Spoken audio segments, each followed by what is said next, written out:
Alright, welcome back to my kitchen. I have got all the ingredients I need to make a nice tartar sauce.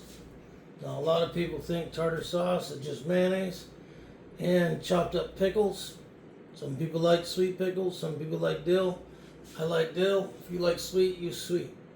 Use the kind of pickle that tastes best to you. Okay, bread and butter pickles are nice. You know, try a few varieties, see what you like best. Okay, so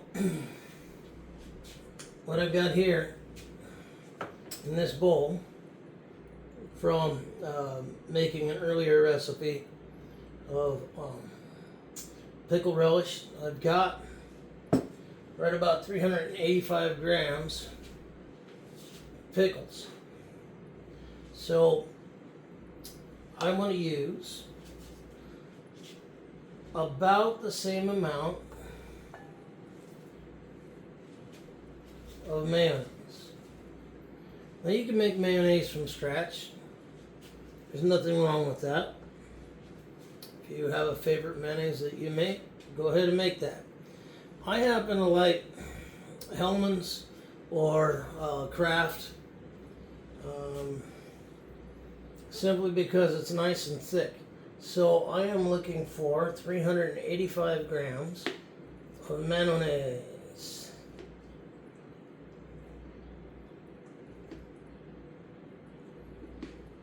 So I'm going to measure this out. So it's equal parts mayonnaise,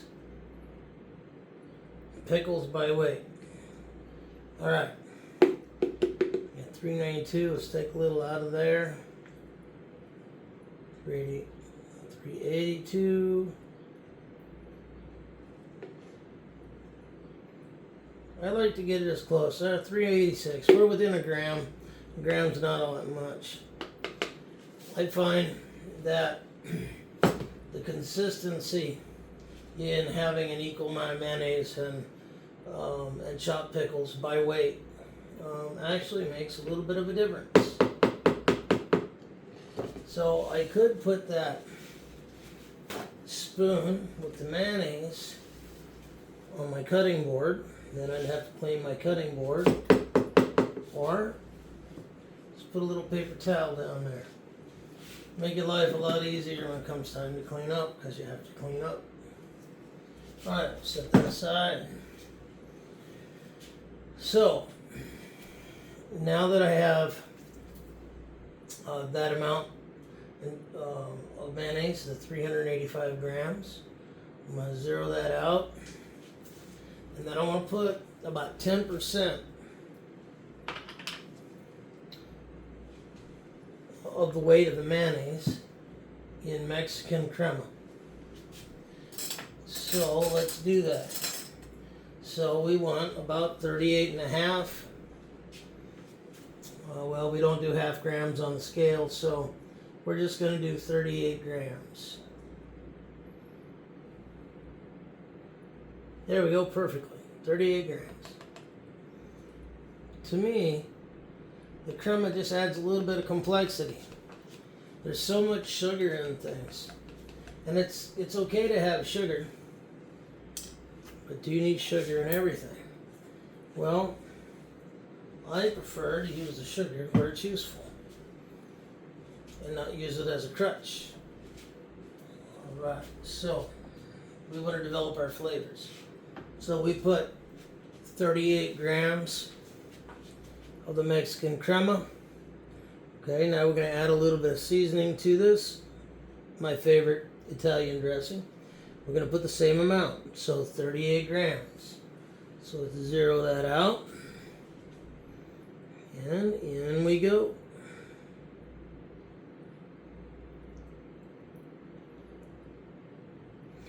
Now, if you just want to do pickles and mayonnaise, there's nothing wrong with that. You gotta go with what you like. I just happen to like a richer, more complex flavor. Okay, so we've got those ingredients. Oh yes, we need the chili paste. Now this is homemade chili paste that I made from Fresno chilies. They look like jalapeno, but they're much hotter. So we don't need very much. So we'll zero the scale. I want about 2 or 3 grams of this. Just about a spoonful. There we go. It actually works out to be 10 grams. But just one of these disposable plastic spoons. 10 grams is okay. Alright. Now, it won't make your tartar sauce hot. But that capsicum, here's what it does. Certain flavors, all the different kinds of foods we have, certain flavors sort of unlock and trigger our taste buds. And it does that in different ways. So one food will trigger our taste buds one way, another food will trigger our taste buds another way, and then there's the aroma. Because in reality we can only taste 4 things with our taste buds: salty, sweet, sour, and bitter. And the aroma mixes with that, which is why when you have a cold, you can't taste your food. Well, capsicum, that's the stuff that makes hot pepper hot. It sort of unlocks all of that. And if you put just the right amount in, nobody will know that there's hot sauce in there. However, if you just want you just want it to the point where, it would be missed if it wasn't there. But you cannot recognize that it's there. Just that sweet spot right there. And what it does is it makes your mouth water. And people associate that with deliciousness. So it's sort of a little secret weapon that chefs use. Alright, it's one of the reasons why hot wings taste so good. It's not that they're hot. It's that our taste buds have been turned on. Alright, so the thing is, at this point, what I want to do, and I could use a whisk for this, but I'm gonna need to stir in the pickles here in a minute. So why dirty a whisk? This just takes a moment longer. You don't really have to break up the clumps to a super fine mixture. We just want to get it somewhat smooth. And I'm going to take a spoon that I did not use for crema or the hot sauce, or pepper paste if you got it. And I'm going to give this a try just to make sure that this isn't overpoweringly hot, because I have someone in my household that really does not like hot things. So, if you do like hot things, by all means add more. Oh, man. I can drink that by the gallon. Okay. Now, if I would have tasted this and something would have been off, the key ingredient are the pickles. We don't have to grind any more pickles. So, we want to make sure that this is good before we add our pickles to it. If you could eat this by itself, you're good. You could put this on salad. That's how good this is. So imagine when you add the pickles, a really nice pickle that you like, whether it's sweet, bread and butter, dill, or kosher dill, whatever your favorite kind of pickle, when you add to this and combine them, you will have a delicious tartar sauce. So, if you're wondering why we're doing tartar sauce, I like to make the tartar sauce before I make the fish. And I'm going to surprise my wife with a nice dinner tonight, and she loves fish. Alright, I'm going to set that aside. Let's make this up. All I'm doing, you can see, is just stirring to combine. And again, at this point, I would never use a whisk because you'd end up with a bunch of chunks of pickle caught up in the wires of the whisk. So you could use a whisk on that, but again, why dirty something for such an easy task? Okay.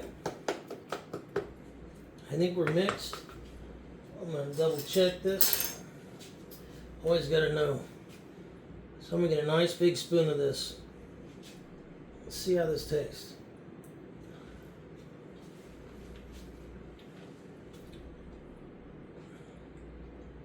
Oh yeah.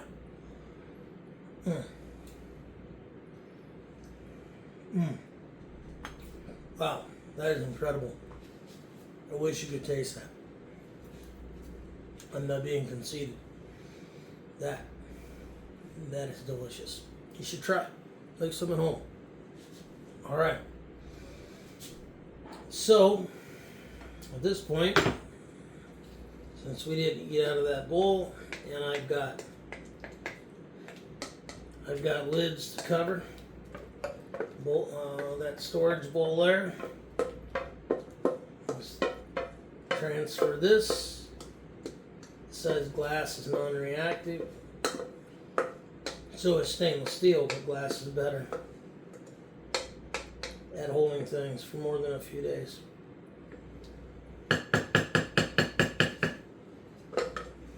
And there you have it. That's how to make tartar sauce. Again, you can go with pickles and mayonnaise. Or you can go with this. Oh. Anyway, can't wait to have the fish. So, that's it for right now. And I'll see you on the next recipe.